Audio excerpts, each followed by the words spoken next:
Well, hello everyone. I'm Gabriel, and this is Exploring the Quran and the Bible, a YouTube channel that brings world famous scholars, also me, to speak about Quranic studies and biblical studies. So thank you for being here. We have a really great episode today. I'll be speaking with Professor Mun'im Sirry of Notre Dame. I'll give him the introduction he deserves in just a moment. But we'll be covering things such as the history of exegesis or commentary on verses in the Quran which address non-Muslims. Also his more recent work on the relationship between traditionalism and revisionism in the field of Islamic origins, both Quranic studies and the study of the Prophet's life. So it's good that you're here, and I hope you enjoy the conversation. While you're here, hey, why not subscribe to Exploring the Quran and the Bible? Also, tell all of your friends and your enemies about this channel. We'd be really grateful for your help in promoting the channel. And please also like this particular episode. And once you subscribe, also hit that little bell button that allows you to get notifications. It forces YouTube to give you notifications about future episodes. Okay, here we go. Glad that you're here. Hello, Munim. Hello. Good to have you with me. Thank you for having me.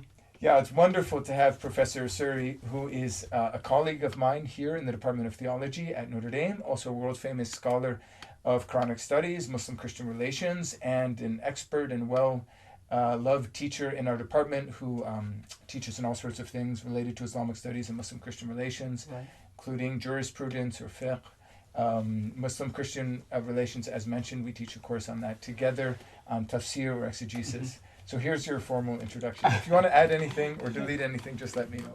Okay, friends, Mun'im Sirry is Assistant Professor of Theology at the University of Notre Dame. He earned his Ph.D. from the University of Chicago Divinity School in 2012. He did his undergrad and graduate studies at the International Islamic University in Islamabad, Pakistan, and a master's degree from the University of California, Los Angeles. His academic interests include Quranic studies, interreligious relations, political theology, modern Islamic thought, and Southeast Asian religions and cultures. Along with someone named Gabriel Said Reynolds, he is the editor of the journal Islam and Christian Muslim Relations. He actually does most of the work and is most of the editorial voice in there, and I just sort of help him a little bit.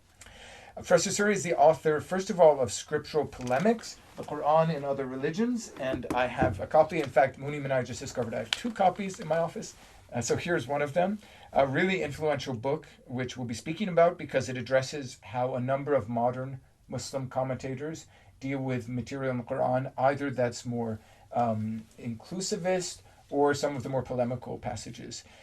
He's also the author of, more recently, and we were looking for this, I know I have a copy, but I think it's at home, not at my office, of a work just published in 2021 entitled Controversies Over Islamic Origins, an Introduction to Traditionalism and Revisionism. And I do have an edited volume published with the International Quranic Studies Association, the monograph series, New Trends in Quranic Studies, which I think was from a conference in Indonesia. Yes, it was in 2015. Okay, in Yogyakarta. Yes, in Yogyakarta. Yes. People sometimes say Yogyakarta and sometimes say Yogyakarta. Is that right? Well, are both possibilities? Yes, or is there one that's actually right and I... No, both are possible. Okay. Yeah. All right. So we're not done yet with the introduction. You have some books to show off. Is that right? Yeah, I can show later. But I published a few books in Indonesia.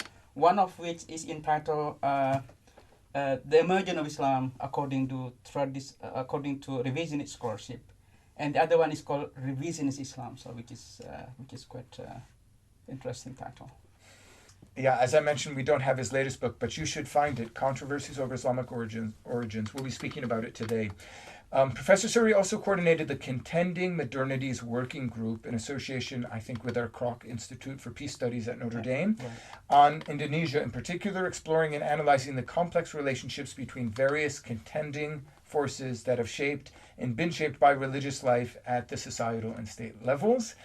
And his publications, his journal articles have been, in all of the best journals in Islamic studies, Arabica, Bulletin of the School of Oriental and African Studies, Journal of Semitic Studies, the Muslim World, Studia Islamica, Die Welt des Islams, also Islam and Christian Muslim Relations, which is our favorite. So it's really great to have you with us, and yeah, Thank you. great to have you as a colleague too. Me too. I like to start with just a general sort of biographical question, which you can enter into as much detail as you want, or just answer generally. But yeah, so how did you get into Islamic studies, and how did you end up as an academic in this field? Sure. Yeah. I was born to a very traditional Muslim family, who sent me to an Islamic boarding school in Indonesia. It's called pesantren. So pesantren is basically a traditional boarding school in which students learn how to read texts in Arabic. So I learned Arabic from quite early in my age when I was in pesantren. Right. So there are different type of pesantren actually in Indonesia. One is more traditional Salafi type of pesantren, and the other one, pesantren adopts some modern system of education, including general sciences or general knowledge. Can I ask just about Sure. learning Arabic, your experience with that? I mean, Indonesia is not only a Muslim country, but the largest Muslim country in the world. Right. And so Arabic must be sort of a prestige language religiously. Right. But the Indonesian languages, including Bahasa, are not related. They're not in the same language family, right? So how difficult is it? How difficult was it to learn Arabic? And do most young Indonesian people in pesantrens, are they excited to learn Arabic? Is it a headache? Any thoughts about that? Well, there are two types of pesantren in Indonesia. One pesantren that seems to be quite traditional, and which Arabic is like the main language of instruction. But the other type of pesantren, which is modern one, not only that they use Arabic as the language of instruction, but also the language of daily conversation. So that's like the modern type of pesantren, in which Arabic is the language of instruction as well as daily conversation. So the pesantren that I was in is the latter type of pesantren, which is more modern type of pesantren. So in addition to learning Arabic, so I learned almost all traditional Islamic disciplines, including the science of the Qur'an, or ulumul Qur'an. I studied hadith, Islamic jurisprudence, or fiqh, kalam, and so forth. So that's basically my early education. So from there, then I continued my undergrad and graduate studies in Pakistan. In Pakistan, right? Yeah. How typical is that? Do many Indonesians go to Well, Pakistan? at the time was not very typical, because most Indonesian Muslim students would prefer to study either in Mecca, Medina, or in Egypt in Al-Azhar. Right. So, but for some reason, I chose to study in Pakistan. I was very much interested in Islamic law at the time. So I did both my undergrad and graduate studies at the International Islamic University in Islamabad, focusing on Islamic law. So, did you have to learn English before or well, no. during? Interestingly, the language of instruction is also Arabic. It's still Arabic. Okay. Right. So I wrote my MA thesis in Arabic about the opinions of the companions of the Prophet and their legal status in Islamic law. That's basically my thesis at the time. So from there, I keep my interest in Islamic law still growing. When I went back to Indonesia, so two things developed in my mind. One is my interest in Islamic law, and the second one is about Islamic Reform. So interestingly, when I went back to Indonesia, these two a stream of thought keep burning in my mind. So I developed like conversation among a number of scholars in Indonesia about to what extent that we can develop this idea of progression about Islamic reform in the context of Islamic law. Right. Now, sorry to interrupt, Sure. but just this term Islamic reform always strikes me as a bit complicated because as some people hear reform and they might think naturally of being progressive, of being in favor of certain individual liberties, for example, for women's liberation. But then reform can also Arabic Islah, and maybe if you want to speak about that term, but can also be used for not necessarily moving towards individual liberties, but reshaping Islam so that it's more impactful. So like someone like Rashid Dridda, who we'll speak about maybe later, I think is associated with reform. Even some Salafis might be associated with reform because they're breaking away from taqlid or traditionalism, but they're not moving in a more liberal direction or more freedom-oriented. Is that right? Yeah, I think that's a fair description about Islamic reform, meaning that there are different streams of thought within this reform movement in the Islamic tradition. So some scholars refer to Islamic reform as as modernism, in the sense that these people or Muslim reformers attempt to interpret Islam to make it adaptable to modern societies. Right, but there are other stream of thought, of course, within the Islamic reform, in which Islam should be understood in a more pristine form, meaning the Islam of the first three generations, recapturing the spirit of early Islam. So there are, of course, different type of Islamic reform. So that was my interest at the time. How to combine the idea of Islamic reform within the context of Islamic law. So from that interest, then I developed a project about Islamic jurisprudence in the context of Islamic reform. So the title of this is Fikih Lintas Agama, meaning you may have to turn Islamic a law. little bit more so Islamic law about interfaith issues.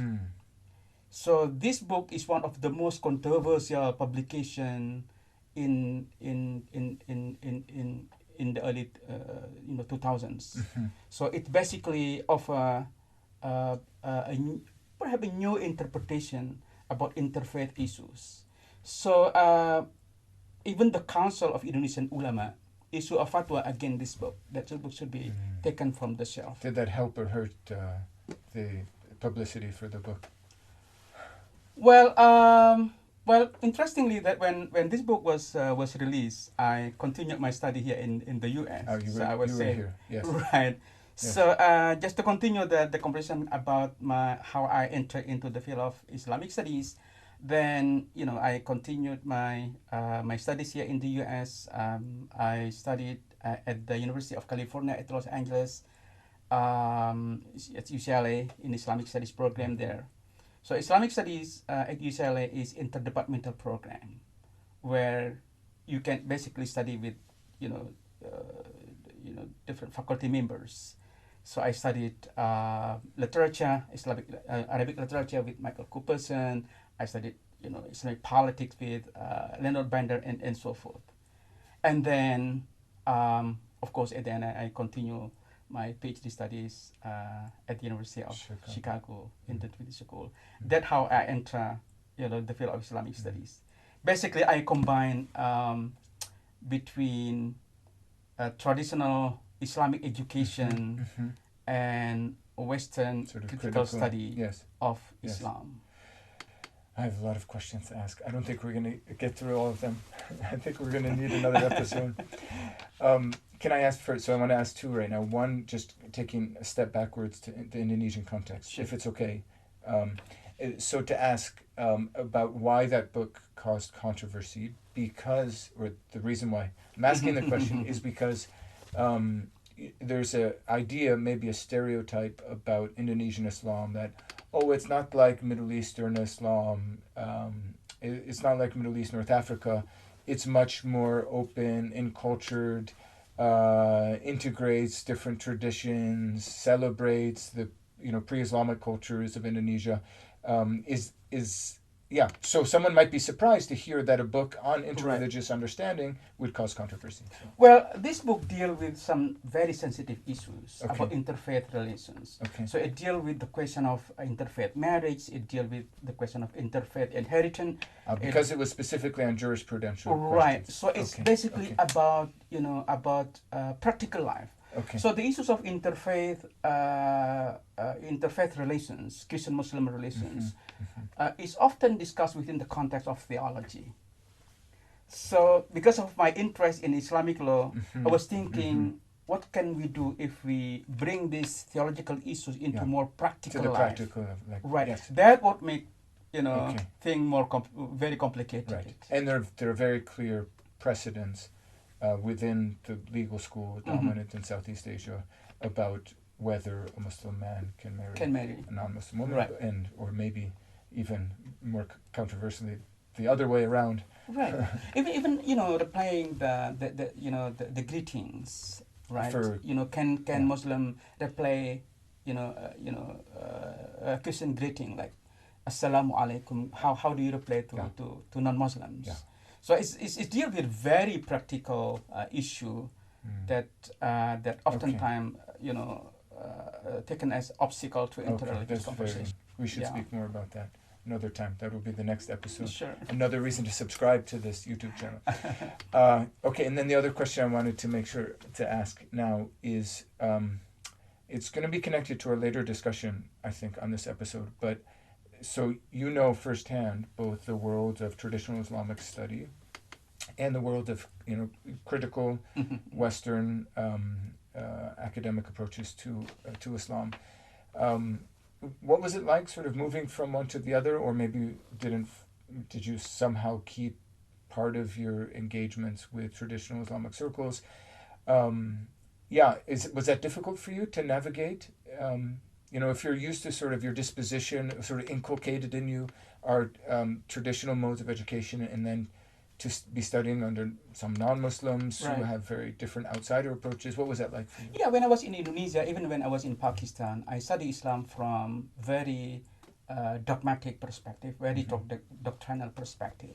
So, but at the same time, because of my interest in Islamic Reform, I developed, kind of a more critical approach to Islam from the beginning.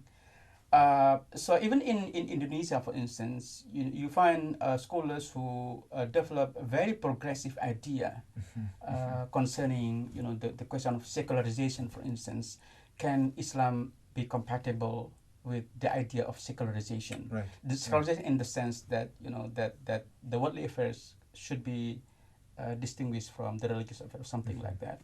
So there are scholars in my country who offer more kind of liberal approach to Islam, which I was very much interested at the time. So but again, in the educational system, either in the pesantren or in higher education, including the State Islamic University, for instance, the main approach to the study of Islam is very dogmatic. Okay. So, but I think from the 80s, some scholars introduced more academic approach to the study of Islam, including sociological, historical, not simply a dogmatic approach to the study of religion. Interesting. Okay, I have a lot more questions there, but we should move on to some other topics, including. Let's go. Okay, camera's recording. Yes. Well, I also like to ask about things outside of the world of academia. So I'd like to ask you too. Then, other than reading and teaching and writing on Islamic studies, Quranic studies, what are books, maybe movies, hobbies that you have? Well, outside the the world of academics, I like all kind of things, but I'm not really good at anything. So, for instance, I play tennis, but I'm not good at it. I play badminton, I play ping pong. I have ping pong table on my basement, but not Nice. very regularly. Okay. I do too. So, some of the sport that I like, but I don't play, like soccer, football. I like watching, Premier, Sure. in England, but I don't Do you have a play team? like yourself. Do you have an English team you follow? Well, I like Chelsea actually. Chelsea. Okay. So I like the way they play is very. I mean, very. Of course, it's very subjective, but I love it. Yeah, my kids just like wherever Lionel Messi is, so they were I big see. Barcelona fans. Now they're big PSG fans. Okay. Suddenly shifted there. Well, are there, moving back to Quranic or Islamic Sure. studies generally, are there certain books or thinkers, whether it's in the Indonesian context or Western academic context, who influence the way you think about Islamic Yeah, studies? I truly believe that scholarship is built on other people's work, and it is certainly true with me. I benefited from the work of many many scholars, whose name I will not be able to mention because there are simply too many, Yes. including yourself. But in my formative years, during my PhD studies, for instance, as someone worked closely with Fred Dana, Right. I think his scholarship has been and still very much influential on mine. I took several courses with him, although I did my PhD in the Divinity School. Right. But And he was in NELC, or yeah, English he was in Languages NEC and at the Cultures. time. But I took several courses with him because I have strong interest in Islamic history, and he's one of the towering figure in the field. Yes. Yes. Yeah. Okay. I should also mention Michael Sau, who really led me to develop my interest in Quranic studies. As I mentioned earlier, that my background was in Islamic law. But it was Michael Sau who really drew my attention to how to read the Quran very carefully. How to develop more academic study in the Muslim scripture. When I first came to Chicago, I was very much interested in Islamic Reform. So my academic advisor at the time was Malika Zikhal. But then she decided to move to Harvard, and then Michael Sau saved my life. Took and over. he took over and led me to have interest in Quranic studies. But at some point in my formative years, it was a moment when I developed strong interest in their Houghting work, especially the idea that the Quranic criticism of other religion can be seen as a polemical statement. That idea about polemics of the Quran seemed to shape my earlier understanding of the text. And that was the reason why I wrote my dissertation on polemics of the Quran against other religious So this is his book, The Idea of Idolatry. Yes, The Idea of Idolatry and the Emergence of Islam. So because I think if we look at the Quran or some polemical passages of the Quran as polemical statement, the implication of this is that not only that the Quran doesn't mean what it says, but also it might help us in understanding how Islam itself emerged, rather than looking at Islam as a new religion emerged within paganistic environment. You can understand that Islam emerged as a result of intra-polemical debate within the same religious tradition. That what led me to write my dissertation on the polemics of the Quran against other religions. So Houghting was very much influential at the time. Well, I'm happy you mentioned polemics, because I'd like to speak about some of the passages in the Quran that you address in the book Scriptural Polemics. Sure. And I thought we would go through a couple, and I have a mushaf here. The first, I thought we'd start with some of the more polemical passages, sure, and feel free to respond with your own ideas about the passage and maybe the context, or if you want to share with us what you know of the views of certain modern commentators. I wanted to begin our discussion in regard to some Quranic passages with one example of a passage which in the past has been used to defend a more exclusivist view, and this is Al-Imran verse 85, and so it reads, وَمَنْ يَبْتَغِ غَيْرَ الْإِسْلَامِ دِينًا فَلَنْ يُقْبَلَ مِنْهُ وَهُوَ فِي الْآخِرَةِ مِنَ الْخَاسِرِينَ. So, and then in this translation of Ali Kuli Karai, he renders it as, should anyone follow a religion other than Islam, with a capital I, it shall never be accepted from him, and he will be among the losers in the hereafter. So what's sort of the place to start in thinking about this one? Yeah, the translation that Islam with capital I seemed to be quite common among Muslims to understand what Islam there as referring to the religion brought by the Prophet. Yes. So if we read the passage in that way, then the Quran seemed to promote exclusivist theology, in the sense that Islam is the only true path to salvation. But of course, the text of the Quran is more complicated than rendering Islam. And we'll see maybe before we're done another passage which suggests that at least in terms of salvation, the Quran is more inclusive. Right? There are other Yeah, examples. yeah. I mean, the question of the question of the Quran theology is seem to be more complicated than many people think, because there is no unified approach of the Quran to the belief of others. So you find in the Quran a passage that seem to support the idea of exclusivist theology, but you will also find several passages of the Quran that seem to extend salvific promise to the others. Right. So the passage that you mentioned seem to suggest that Islam is the only through way to salvation, and Islam is whoever desire other than Islam should not be accepted. There are other passages in the Quran that seem to promote the same idea. In the same chapter, for instance, in Surah Ali Imran, verse 19, it says, "Inna dina indallahi Islam." That the religion with God is al-Islam.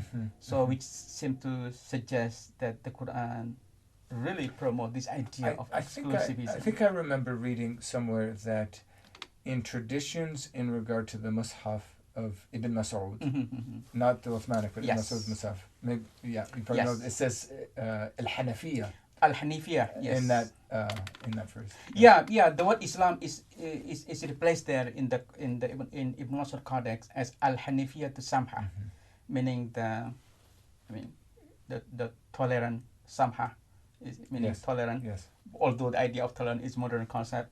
Yes. But that's basically the idea. Hanafiyya meaning the natural monotheist. The natural monotheist, like right? The natural monotheist. Okay. So Muslim scholars developed, some Muslim scholars, of course, seem to be aware of the complexity of the word Islam in the text. The question is whether the word Islam there should be understood in its generic meaning. Al-Islam literally mean, submission to the will of God, or should be understood as a reified form of religion, right? Islam as a distinct religio-cultural context. So some of the scholars that I examined in my work seem to differ on this very issue. Scholars like Rashid Rida, for instance, the Egyptian Muslim scholar who wrote very well-known tafsir, is called Tafsir Al-Manar. Yes. Rida, as you know, is the disciple of the Muslim reformer, well-known Muslim reformer, one of the most discussed figure in Egypt, Muhammad Abdu. As we know that Rida claimed himself to be the spiritual heirs of this Muslim reformer there. He wrote very well-known tafsir. It's called Tafsir Al-Manar, in which he present the meaning of the word Islam there, either as referring to generic meaning, or that it referred to the reified Islam as we know today. Other scholars, including the Indian scholar Abul Kalam Azad, who later became the Minister of Education in India after the partition, he developed the idea, quite interestingly, that Islam in the passage that we just mentioned should be understood in a generic meaning, and he coined the term. It's called Wahdati Din, the unity of religion, which is quite interesting. That the unity of religion basically referring to the idea that all religions, in their essence, is really the same, which is submission to the will of God. So this idea about that the religion can be distinguished into two parts. One is the essence of religion, and the other one is the outer aspect of religion. So the outer aspect can differ from one religion to another. Yes. But the essence is basically the one in the same. Are these ideas modern ideas? It is certainly modern idea, because if you look at the classical tafsir, right, exactly, there is almost consensus among mufassirun in the past that Islam is the only path of the more exclusive. Right, yeah, it's very interesting. you know, as you know well, the Catholic document from Vatican II on non-Christian religions is called Nostra Aetate, which means in our time. Right. And the whole text is sort of provoked by the reality of living together in a modern period where we know more about each other. Obviously, people have lived together forever. But now we know more about each other. We're inculcated with more sort of dispositions of sympathy towards the other. And so, it's interesting to see this reflected in the context of tafsir as well. Yeah, that's the thing that I'm really interested in, to look at, to what extent their modern contexts and different localities, shape their understanding of one of the most polemical passages in the Muslim scripture. Well, let me ask about another polemical passage, maybe. Depending on some of the translations. This is Quran Al-Ma'idah, verse 51, which, there's been all sorts of controversies around it and disputes about its meaning. I think in Indonesia, there's been some controversy about it. And this says something like, do not take, well, the key word is awliya. Let me just read, I'll let you comment. So this is, again, Surah Al-Ma'idah, chapter or Surah 5 of the Quran, verse 51.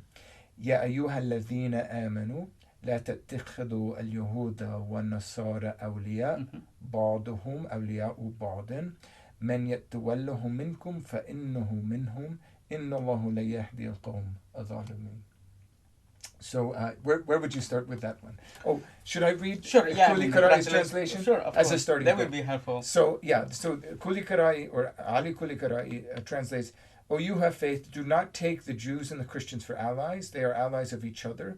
Any of you who allies with them is indeed one of them. Indeed, Allah does not guide the wrongdoing lot. Yeah, I mean, the first thing that comes to mind about this is the controversy of non-Muslim leadership in Muslim society. That caused some trouble in my country. Right. When a Christian leader who was the incumbent of governor at the time in Jakarta was rejected by some Muslim leaders simply because he was Christians. Then Christian cannot be a leader in Muslim majority because of society, and they refer to exactly the passage that you just mentioned, as a proof text that. But now Qara'i translated the key word there, awliya, as allies. Right. So that's a bit different than it's leader or ruler. Right. So the key point is actually the word awliya. What does the word awliya mean? The term can be rendered in different ways. It can mean allies, it can be friends, it can mean guardians, it can mean leaders, it can mean protectors. So it depends on how you understand the word awliya there. And even among modern Muslim commentators, they offer different understanding of the term. Okay. So Hamka, the Indonesian Muslim exegete, for instance, he understands the word awliya as a political leader. And he bring the colonial context into his discussion, right into his discussion of the term. So sort of subversive, anti-imperialistic. Yes. That's again, suggests how the context shape some Muslim understanding of their scripture. But other scholars like the Iranian Muslim scholar, the Shi'i Muslim scholar in Iran, Muhammad Tabatabai, he rejected the idea that the word awliya should be understood in it, a political connotation, but rather it should be understood as intimate friendship. So you see how one term in the Quran, when interpreted differently, it can have very different implications. Yes. There's another verse in the Quran that I'm thinking of, which mentions the word Muhammad, and goes on to say that the believers are ashida ala al-kufar ruhama bainahum. Yeah, so it makes me think of that. It also makes me think, I've heard the comment been made about this particular verse in Surah Al-Ma'idah, that earlier in the surah, right towards the beginning, verse 4 or 5, around there's permission given to marry the women of Ahl al-Kitab. Right. And so I've heard the comment made, how could it be that verse 51 is a prohibition of friendship if you're Right. allowed to marry, is going to be your Of course. closest companion in Right. life, someone from Ahl al-Kitab. Yeah, yeah. I mean, it's really complicated. I mean, how to understand the word awliya there, and some Muslim scholars in Indonesia, for instance, argue that the reason why Jews and Christians cannot be taken as awliya, whatever you understand the term, either as political leaders or friends or guardian, is this idea should be understood within a broader context of the Quran, right? So by broader context, I mean if you look at passage, a few passages before this, the Quran describe negative attributes of certain people, of the kuffar. Mm. So one Muslim scholar, which is quite progressive,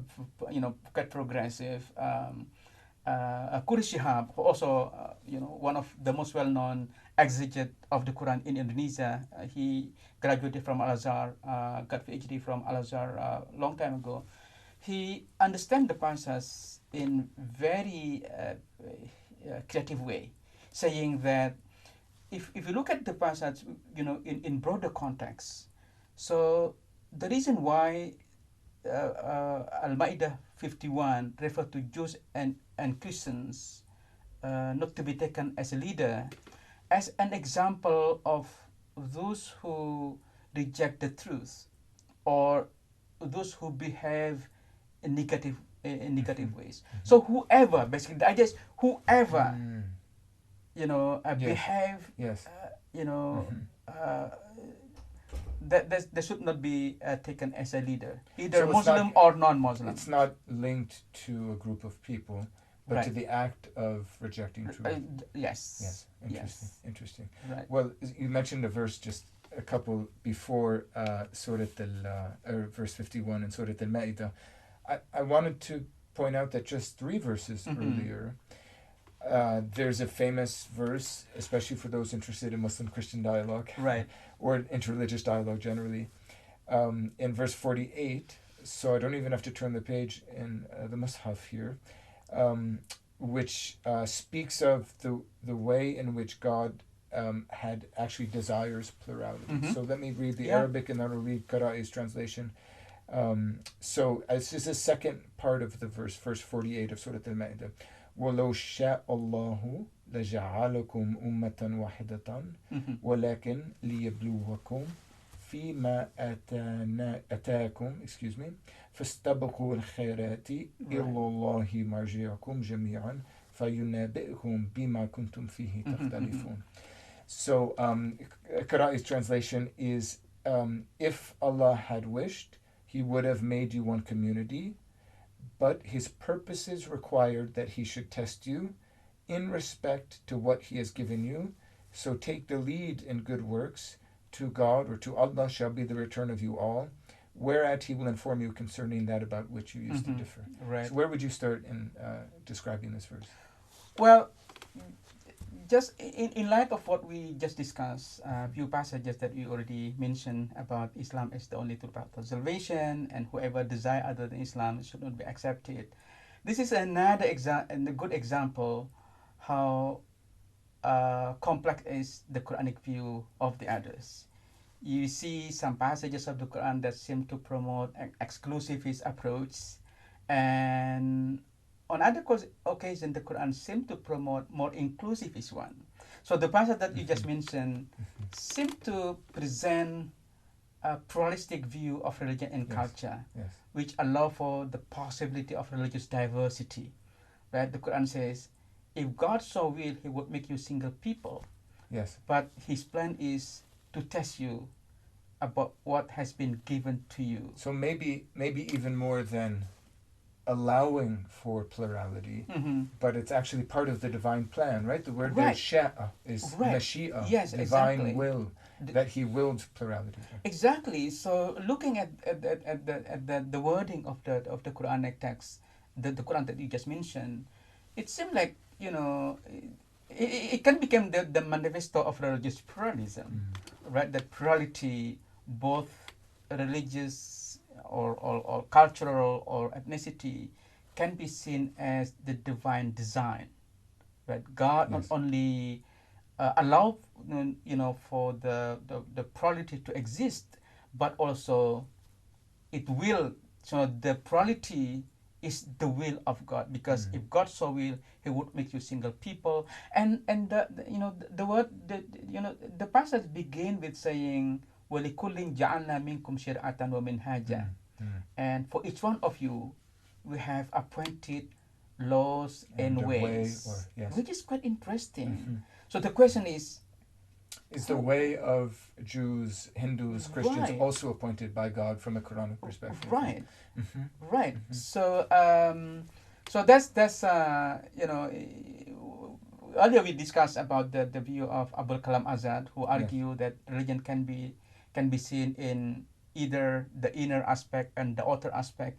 So the inner aspect of religion is the same, is about obedience to the divine, but the outer aspect can differ from one religion to another. So Christianity, Judaism, Islam have different approaches to law, for instance, to practical life, but they have the same idea about the necessity of obeying the divine. So the law and the ways can be different. Interesting. I saw Right. something on Twitter, and it was a map of the world. I forget what flags were put in the different continents, but it was to demonstrate the future of the world is Islam. And maybe you've seen things like this. So on every North America, South America, Europe, Africa, Asia, Australia, everything else, there was an Islamic flag. Like, Islam is the future of the world. And then a Muslim responded to it saying something like, this would actually contradict God's will for the world, which is in the Quran itself is said to be religious plurality or diversity. Yeah, that was yeah, interesting. yeah. I mean, it's very clear from the passage. The Quran allow for the plurality of religions, Yes, for yes. plurality of cultures. Well, there are many other verses I wanted to ask you about, Sure. but in the interest of time, I think we'll move towards your second Okay. major book. I mean, you have many of them because you have Indonesian books as well. But in English, your most recent 2021 book on the question of revisionism and traditionalism. Is that okay? Can we Sure. move on Yeah. to that Of now? course. Yeah. So, well, the first thing I wanted to say as sort of a background to that question or that project is, we sometimes hear the stereotype that everyone who's engaged in critical studies of Islamic origins, whether that's in regard to the seerah or biography of the Prophet, or whether that's in regard to the Qur'an, is somehow anti-Islamic, Islamophobic. Yeah. Someone wrote an article speaking of WISIS, white Islamic. How does it go? No, white supremacist Islamic studies. I think I got it right. So you hear that stereotype on the one Right. hand. So critical scholarship is, by its very nature, Islamophobic. And then you hear the other sort of stereotype, which is anyone who defends the tradition or has a more traditional point of view is naive, confessional, fundamentalist, and incapable of any serious critical thinking, simplistic. Right, So you right. have all those negative stereotypes there on the other hand. So, I wonder if you have thoughts about either of those stereotypes and what's the beginning of an answer to that sort of thinking. Yeah, I think such stereotypes are not healthy, and the attitude of people who think that critical historical approach to Islam is nothing more than the work of the enemies of Islam who wanted to destroy the faith. It's not only healthy for the faith, but also it's not healthy, especially for the field of Islamic studies. So we should be aware of the fact that historians develop their approach to Islam not on the basis of their hatred, but rather they follow certain guidelines. So they follow established rules in their critical historical approach to Islam. And I truly believe that historical critical approach not only is good for for the Islamic studies, in the sense that Islam should not be treated with exception. As Christianity, Judaism has been the subject of critical study, so also Islam. I certainly reject the idea that Islam should be exempted from historical critical approach. But this critical historical approach is also good for the faith itself. I truly believe that historical approach can have a positive impact on the community of faith. At least that Muslims should learn from critical historical approach to how to see Islam emerge in the past. So it reminds me of Patricia Crona, as you may know, that when she reacted to the Arabist oligarch who expressed their resentment concerning Crona's critical approach to the Arab history. Crona simply responded by saying that it would be terribly wrong for the Islamic studies if she has to justify the procedure to treat the Arabic history with exception. So for that reason, I think that such stereotype of historical critical approach as being Islamophobic is certainly not healthy. Can I throw in another Patricia Crona anecdote? Sure, yeah. There's a great line she has where she's been interviewed in a documentary that Tom Holland, not the Spider-Man Tom Holland, but the historian and author Tom Holland, did on Islamic origins. And I think she's responding to Fred Donner in this comment. I might have got that wrong. But at some point, she just says, well, why do we do this research? Because that question meant, why do we do this research? Well, either you do the history or you don't. I choose to do it. Okay.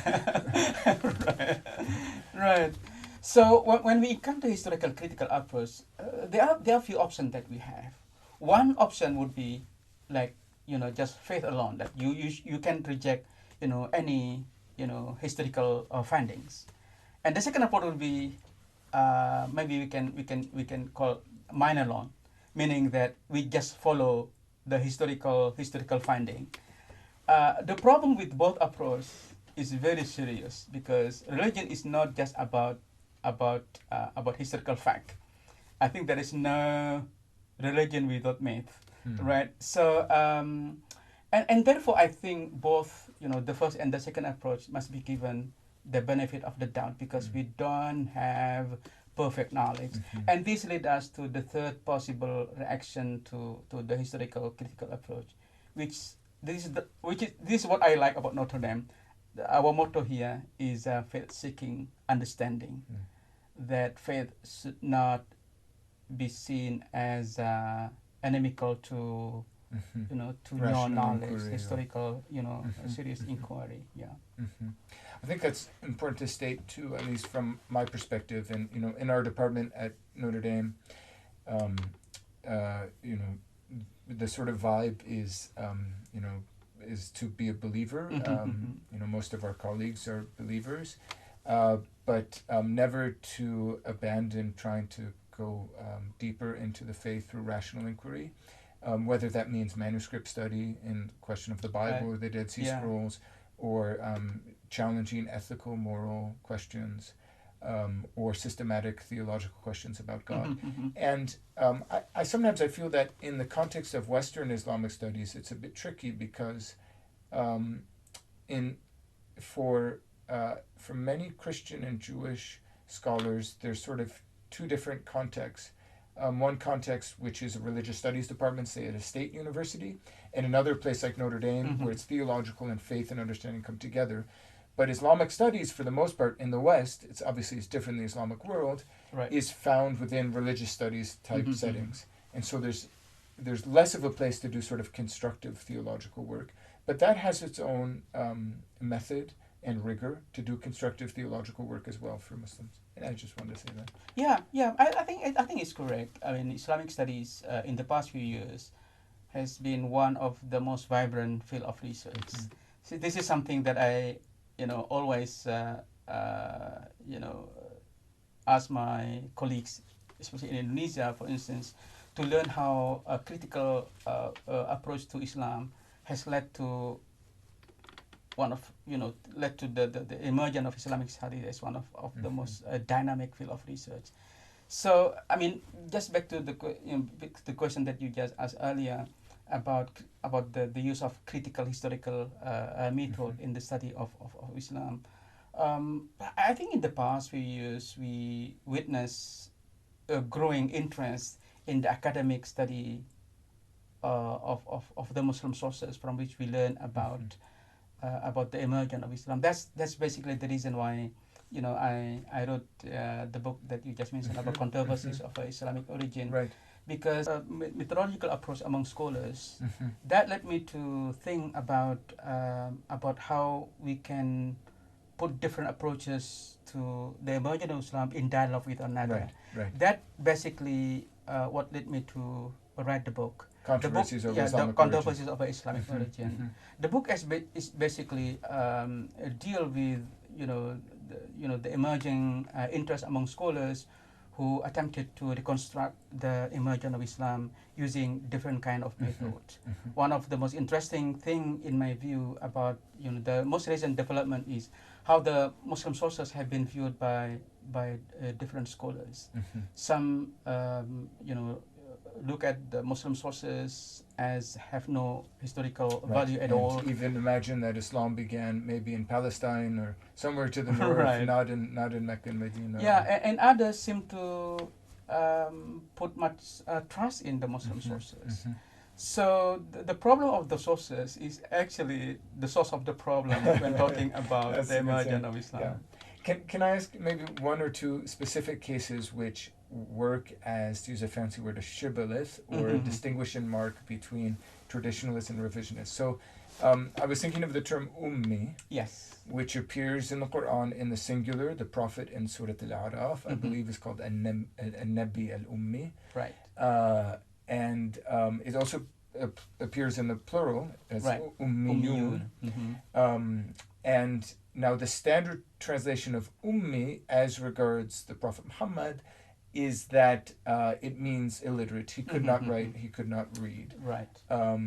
So I think that's really widespread in the Islamic world, among Muslim believers, even in the West, is a general conviction that that is sort of maybe not like a dogma, but at least doctrine, at least common teaching. Right. Whereas a lot of Western scholars have made arguments that probably he could read, he could write for different reasons, and so it means something else. So anyway, what would you say about this term? Yeah, I think you're right. I mean, the standard understanding among Muslims today, even today, that the word ummi should be understood as illiterate. That Muhammad was illiterate in the sense that he couldn't read or write. So the idea behind this understanding is to emphasize the uniqueness of the Islamic teaching, that Muhammad was not taught by anybody, that whatever he received is come from the divine, because he couldn't read or write. Right. How could he be so eloquent if he wasn't reading a text that would have informed him in a normal, natural way about eloquence? So, but some critical scholars, challenge this common understanding about Muhammad as illiterate, a prophet. Because if you look at the text of the Quran itself, it seems like the Quran present different, more complex issue about whether Muhammad was illiterate or literate, which is quite remarkable that the Quran seemed to draw its attention to this idea about the prophet literacy. As you can see from chapter 25, I guess, verse 17, Surah Al-Furqan, in which the unbelievers challenged the Prophet, saying that you basically wrote from the Asatirul Awwalin, right? The writing of the ancient, right? So which seemed to suggest that Muhammad he was able to and then there are verses like I can't remember which surah, but something like وَهُوَ الَّذِي بَعَثَ فِي الْأُمِّيِّينَ رَسُولًا مِّنْهُمْ. He is the one who sent to all of the ummis a messenger from them, which would suggest, I mean, maybe it's a simplistic reading, but I ask the question, wait, was everyone illiterate? Probably not. It's probably a description of the nature of the society, and it doesn't exclude the possibility he could have been illiterate, but it suggests that at least ummi has a broader meaning, potentially. Yeah, some scholars also draw attention to the fact that oftentimes when the word ummi or ummiyun is mentioned in the Quran, it mentioned in the context of the people of the book, right? So the people of the book is like counterpart of the ummi. Mm-hmm. So if we look at the occurrence of the word ummi in this way, then the word ummi should not be understood as referring to the idea that Muhammad was illiterate, but simply it referred to Muhammad as a prophet of people who have not received the divine scripture. So that's the basic idea among critical scholars. That ummi can be understood as referring to Gentile or something like that. Right. Well, I think the book plays such an important role in helping people predisposed towards revisionism to see the coherence in more traditionalist views, and vice versa, that people predisposed towards traditionalism can see coherence in more revisionist views, so that there's still going to be disagreement, but maybe people disagree by seeing that there's a certain way of thinking and a method which leads people to these conclusions, and they're not blinded by ignorance or bigotry or something like that. Yeah, one of the arguments that I presented in the book is to identify some new common grounds among, the what we call traditionalists and also revisionists. So there is no serious scholar today who accept the Muslim sources at face value. Yes. So most scholars, either revisionists or traditionalists, they are aware of the problematic character of the Muslim sources. But the revisionists also, it seemed to me, now accept the idea, for instance, that the Quran, it is possible that the Quran has been codified much earlier than what is often presented by some other scholars. So there are some commonalities, some common ground because of the frequent encounter, dialogue, conversation among different among various stream of thought. Yes. Great. And we've had some episodes here which point to some material evidence, our conversations with Haytham Sidki and Ahmed Jalad, which people can find on Exploring the Quran and the Bible, which get into some of the material evidence which sheds light on the origins in a way that helps us build consensus. Sure. Yeah. There's so many other topics I wanted to get into, but that's a reason to have you back. Before we say goodbye to everyone for this episode at least, do you have a current project that you're working on that you'd like to share? Yeah, I'm working on what I call as the Quran with cross-references. As we know that the Quran has not been, at least in the printed edition, has not been cross-referenced. By cross-references, I mean that I try to provide cross-references of almost every passage of the Quran. I hope that this project will help students or anybody who is interested in reading the text of the Quran, how certain passages of the Quran may shed some light on other passages. This is some sort of tafsir Quran bil Quran, interpreting the Quran through other part of the Quran. So this will be a printed volume that has in the margins cross-references, so you can, while reading one verse, you can see all of the related verses? Yes. Okay. So the Quran has not been cross-referenced in printed editions. So in the Bible has, the cross-reference in the Bible has been long established tradition, but the Quran has not been cross-referenced so far. This will be the first cross-reference of the Quran, so the first of its kind. So hopefully they will be very useful. Great. Well, it's been a pleasure, and hopefully we'll have you back soon. And sure. Yeah, I'm grateful for your friendship and for all of your contributions to the field of Quranic studies. Sure, thank you. Thanks for being here.